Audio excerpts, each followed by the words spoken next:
Today we're making TSUKEMONO pickles.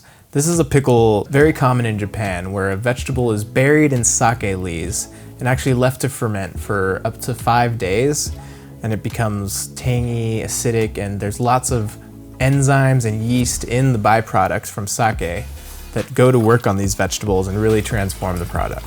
This sake kasu came as a byproduct from my homemade sake, which will eventually turn to vinegar. But you can buy sake kasu at your local Japanese store or online. This is Hatsuka daikon that's been buried in sake leaves, seasoned with salt, sugar, a little bit of miso paste, and some rice wine vinegar. I left the greens out so they can be nice and fresh after fermentation.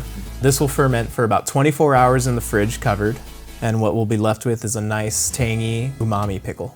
After 24 hours, I unburied the radish from the sake kasu, and then gently wiped off the excess. This sake kasu can be used 4 or 5 more times for different types of pickles. However, if you pickle meat such as salmon or some other type of fatty fish, it should be discarded. Then I made a simple dish of abalone. I took the abalone out of the shell, cleaned it up, scored it, and then I torched it so it becomes nice and smoky, then finished with a little bit of olive oil and lemon juice.